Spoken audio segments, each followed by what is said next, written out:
Hello, silver fans. This is T, and you're in the place to be for silver education, acquisition, and entertainment. Hey, thanks for watching, everybody. In today's episode, the step-by-step process of creating a new silver pour. Oh, I love this sound.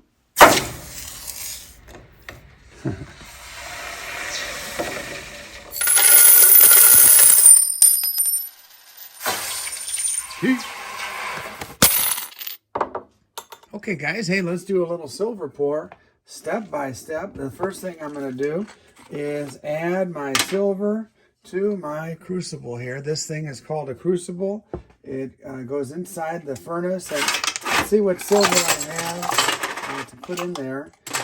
First of all, here's one. I asked my bullion dealer, Rich, over at the Gold Depot, hey, give me your cheapest silver you have. Look at this. Christmas 1974. Hey, kind of a heartbreaker to get rid of some vintage silver, but nobody likes the old Christmas rounds. These are just buffalo rounds.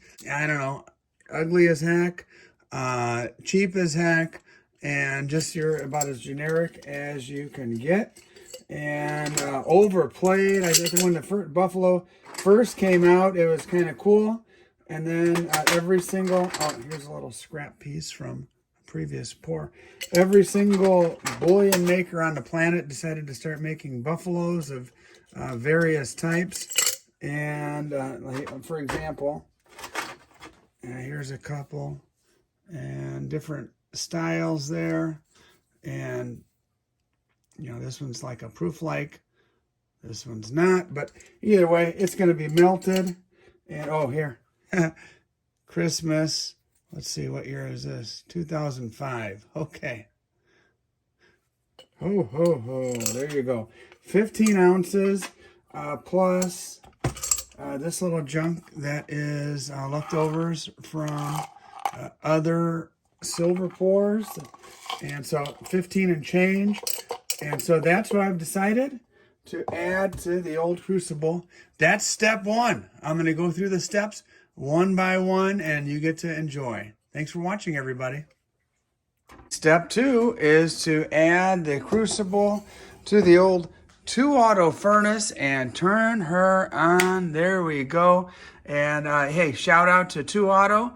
They hooked me up with this furnace. You may have noticed that they hooked up quite a few different YouTubers, and some of us have taken to silver pouring. Some of us, not so much. They've tried it, and it just wasn't for them. But I've really enjoyed it. And it's set for 1095. And that's Celsius, by the way. We'll close this up. And there we go. Step three is this. I am going to start packing some sand into these flasks here. Now, sifting this sand, especially in this final phase, I think is going to be helpful to get all of that detail. This is a little bit of a tedious process to get this sand sifted and down into the top of this mold here. And it's a little bit of a pain, but the hard work pays off eventually when you get the fineness and the detail that you desire. The sand is kind of falling out, as you see. Okay, time for the old rolling pin. Squish that baby down. Flour this up a little. Actually, baby powder. All right, let's take this guy and make an imprint.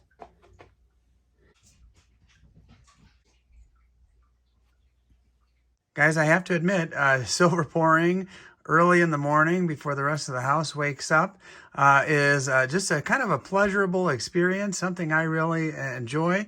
And having a cup of tea with honey from my buddy Welchco is a nice topper as well. I'm waiting for the furnace to heat up. Let me just tell you that if you enjoy videos like this, be sure to subscribe. I make coin collecting, silver stacking, and of course, I've just recently got into silver pouring. Stay tuned to see what these pours are going to come out to look like.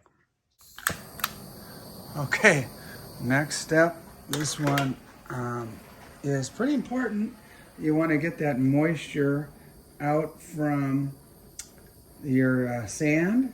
And the temperature's right, the silver is melted. This is it, guys. Here we go. Look at that glow. And here it is. Ooh, nice.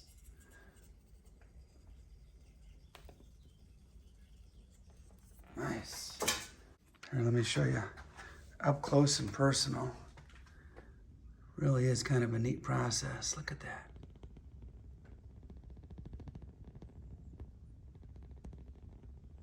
Okay, that should be cooled sufficiently to toss into the water there.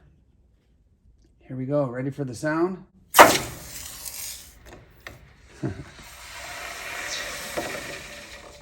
I like that delayed reaction. All right, let's see what it came out to look like. I'll give you the first glance. Ooh. Hey, not bad at all. Not bad at all.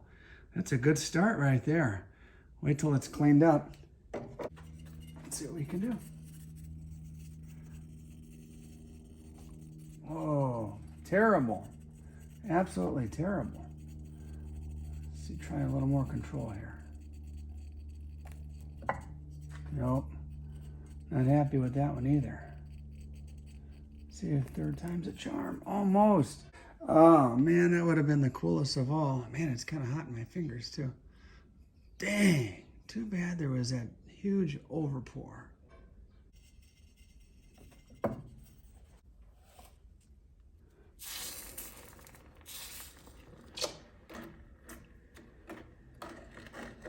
Man, this is really what I was going after, and I think that'll clean up.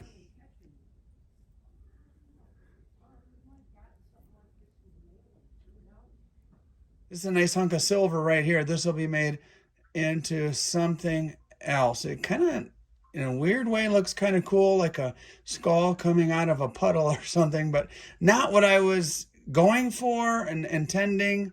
So that's where it's going to land. Here, boom, there we go. There we go. On there, let's see if I have it plugged in. I do.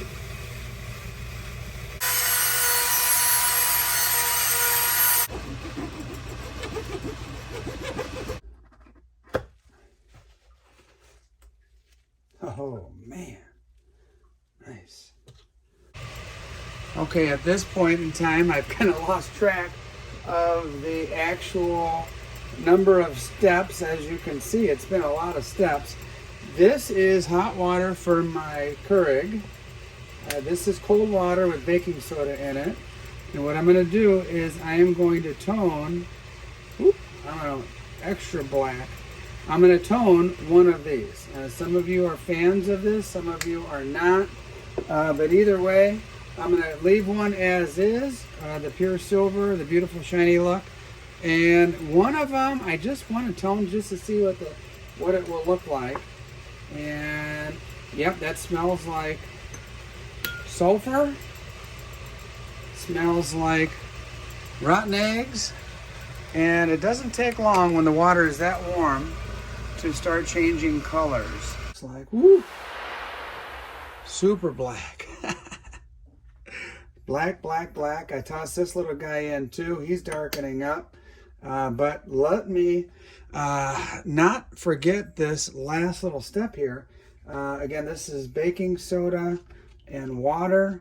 And this basically will neutralize this reaction that's going on right now. 3000 Grit Sandpaper applied to this sugar skull. Let's see what it comes out to look like. Okay, next step. Here's this guy. 1.9 on the dot. Little dude, I was shooting for 1 ounce. Not bad. 1.08. So that's going to be 1.0. Let's check this one. 4.2. And finally, this one. Pretty darn close. 4.3. Next, I'm going to use a little Wright's silver cream to polish this guy up. You see the black background there. And I'm going to add a little of this cream to the higher spots. So, and then we're going to buff it out, hitting the high points there. All right, the old Dremel tool.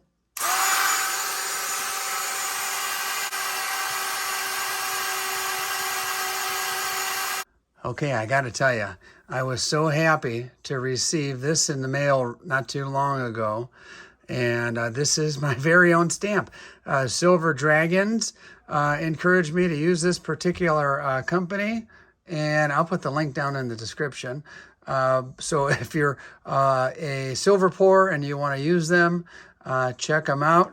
And man, I can't wait. This is it.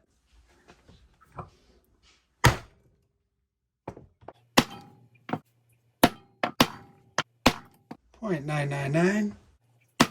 Here's a little trick. Put lines with a little Sharpie on your bar before you stamp it. Then you could easily just wipe that right off. Before I show you the finished product, let me take a moment to thank these channel members for supporting my efforts. And hey, look at this little 1 ouncer. I thought it came out pretty good. Out of the 4 that I poured, this one was definitely the best. And, I think I need to make more of those. Here's another one. It was an over pour that I cleaned up a bit. And I'm okay with it. Not my best. And let me show you this one right here. This is another beautiful, bright, silver sugar skull. And if you're interested in this one, it's up for sale on my community page, my YouTube community page. Check it out. Now, let me show you this final one right here, the black skull. You've got the black toning. You've got the nice, bright, shiny silver that was polished and buffed out. And 4.3 ounces of beautiful silver Mexican sugar skull. Hey, thanks so much for watching, everybody. I really appreciate you watching my silver pour videos. And if you want to see more, keep watching. The end screen has a couple more videos that you may enjoy. Thanks for watching, everybody. Tea.